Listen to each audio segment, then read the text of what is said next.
नमस्ते जी। आज का विषय है अफ़गानिस्तान में वर्तमान हालत के लिए कौन जिम्मेदार है। इसका उत्तर है नकली ब्राह्मण। सुनकर बड़ा अजीब लगा ना। अफ़गानिस्तान में तो कोई ब्राह्मण है ही नहीं, तो वे जिम्मेदार कैसे हो गए। इसी प्रश्न का मैं आज उत्तर दे रहा हूं कि नकली ब्राह्मण जिम्मेदार कैसे। पिछले 10,000 वर्षों में जब वैदिक विज्ञान अर्थात पूर्ण विज्ञान का पतन होता गया, तब भाई भाई में झगड़ा होकर महाभारत युद्ध हुआ। उस समय वर्तमान में जैसे इतने आज अनेक मत मतांतर हैं, मुस्लिम, ईसाई, हिंदू, उस समय ऐसे नहीं थे। महाभारत के समय एक ही मत था, वेद मत, और दूसरा मत था अनार्य। एक आर्य हो गया, एक अनार्य, मतलब एक हो गया वेद मत और एक हो गया वेद विरुद्ध। तो पिछले 10,000 से पतन हुआ शुरू, वेद विरुद्ध अनाचार शुरू हो गए थे। और महाभारत आते आते दो भाइयों में इतना युद्ध हुआ कि महाभारत नाम उसका पड़ा। फिर उसके बाद क्या हुआ, अब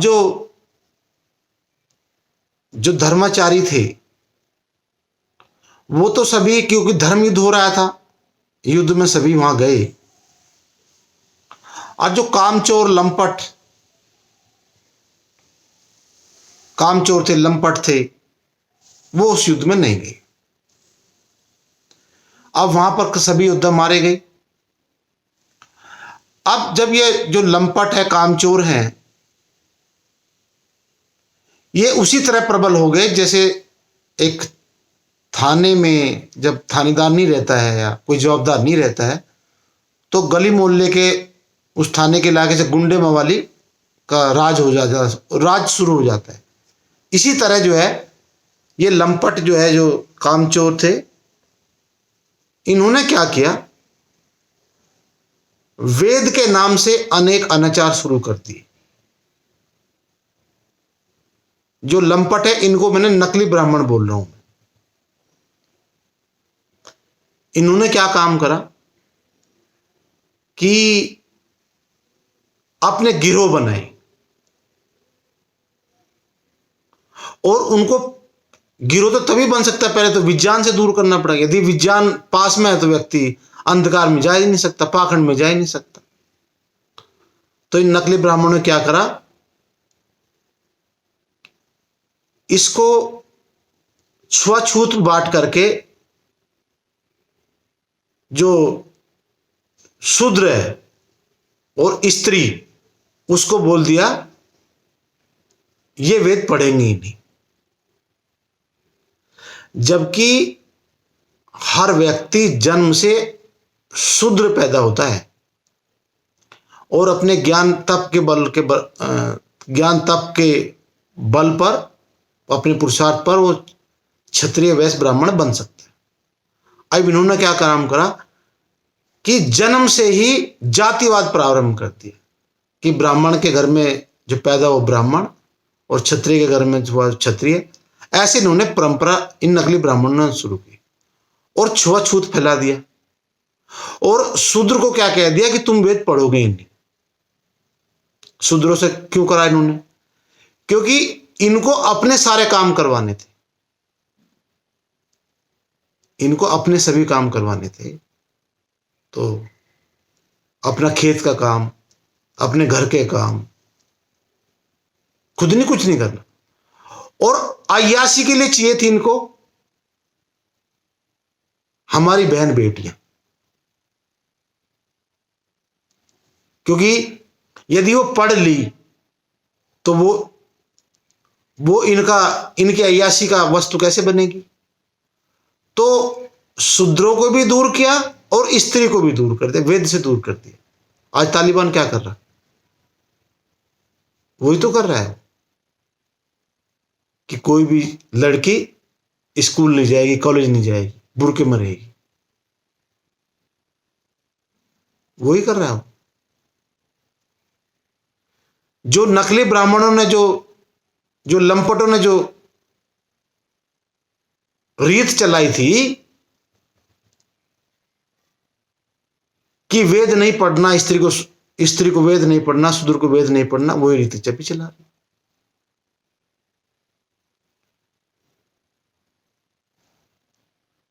अब महाभारत में लिखा हुआ है आज भी, गोरखपुर महाभारत में, कि जो महाभारत कथावाचक है, जो महाभारत है, उसको कन्यादान में चाहिए। क्यों चाहिए भाई? दान में चाहिए। और जो सारा धन चाहिए, घर का ज्वेलरी चाहिए, घर चाहिए, यान चाहिए, सब कुछ उस कथावाचक को दे दो। प्रमाण मेरे पास में रखा हुआ है।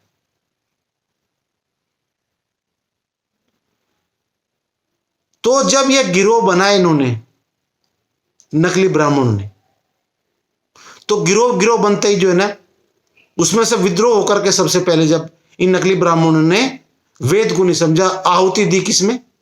यज्ञ में दे दी आहुति, मास्क दे दी। तब उसका विरोध करने हमारे महापुरुष महावीर जी आए। उसने बोला कि यदि वेद में ऐसी बातें हैं कि मांसाहार चढ़ाना हिंसा है, तो हम वेद को ही मानू, वेद को नहीं मानू। परंतु दिक्कत यह थी, महावीर जी भी वेद वो भी नहीं पढ़े थे। अब उन्होंने क्या करा? अहिंसा बहुत अच्छी है, अहिंसा तो जानना जरूरी है, पर मैं महावीर जी के अनुयायियों से कहता हूं कि जो खेत में जब आप यूरिया डीएपी डाल रहे हो और साबुन से जो प्रदूषण फैला रहे हो, या ये आपकी अहिंसा कहां गई? सारे अनाचार वैदिक विज्ञान से दूर होने पर हुए हैं, और आधुनिक विज्ञान तो अधूरा है। इसके पढ़ के तो असुर राक्षस बन ही रहे।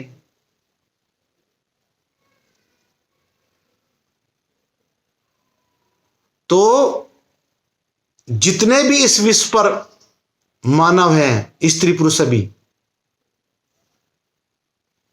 सभी सबका पिता एक है, परम पिता परमेश्वर।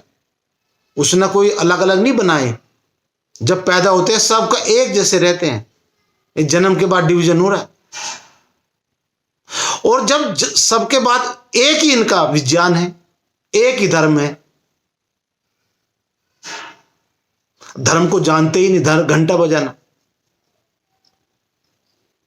वेद, विज्ञान, ज्ञान, सत्य, धर्म, सनातन, मानवता, ये सबकी एक ही शब्द के पर्यायवाची शब्द हैं। ये जो विज्ञान है वही सत्य है, जो सत्य है वही वेद है, जो वेद है वही धर्म है। और क्या है इनकी परिभाषा? किसी पदार्थ को ज्यों का तो जान करके उसका इस तरह उपयोग करना जिससे समस्त प्राणी जगत का कल्याण। अब देख लीजिए आप, आधुनिक विज्ञान की दूसरी कक्षा से लेकर शुरू हो जाती है कहना कि अंडा, मांस, मछली हमारा भोजन है। ये अहिंसा को तार तार कर रहे हैं। मेरा मूल विषय था क्या था? अफगानिस्तान का जो वर्तमान हालत कौन दोषी है? ये नकली ब्राह्मण है। और ये इन्होंने क्या है, नकली ब्राह्मणों ने कुछ सत्य विद्या लेकर के, वेद की सत्य विद्या लेकर के, कुछ अपने मन ग्रंथ की पोपली लगे 18 पुराण रची, और उन पुराणों में से ही फिर कुरान निकली, फिर उसमें से बाइबल निकली। पुराणों की सारी पोपली लाए, जैन मत, बौद्ध मत, सब उनसे निकला है। उन पुराणों के गप्पों से बहुत गप है उनमें भी। तो विश्व का विनाश करने वाली ये नकली जो है, मिलावटी, वेद विरुद्ध मिलावटी जो 18 पुराण है विश्व का, ये प्राणी विहीन करने वाली इस भूमि प्राणी विहीन तो नहीं कह रहे, मैंने कहा मानव विहीन जरूर हो जाएगी। और जब वैदिक विज्ञान से दूर हुए तभी आधुनिक विज्ञान है, आधुनिक विज्ञान है। और जब आधुनिक विज्ञान भी है तो विनाश कर रहा है। यदि भारत को बचाना है, अपने को बचाना है, अपने नाती पोते को बचाना है, तो वैदिक विज्ञान की शरण में आ जाओ। उसी से खुशहाल, धन ऐश्वर्युक्त, बलशाली पराक्रमी बना जाता है। और यदि वैदिक विज्ञान से दूर नहीं आए तो जो अफगानिस्तान में हाल हो रहा ना, वो किस दिन भारत में भी हो जाएगा। और वो तो हो ही रहा है। कोरोना से महामारी है, ये तो मर ही रहे हैं, पर अत्याचार और ज्यादा बढ़ेंगे। तो आधुनिक विज्ञान को भी छोड़ना पड़ेगा, जो सत्य विद्या वो ग्रहण करनी पड़ेगी, और पुराणों की पोपलीला को भी छोड़ना पड़ेगा, और वैदिक विज्ञान की शरण में आना पड़ेगा। परिभाषा मैंने बताई थी। तो उसका जो मूल कारण है आज अफगानिस्तान का, वो है अज्ञानता, नकली ब्राह्मणवाद, छुआछूत, ये सब कारण है। ओम नमस्ते।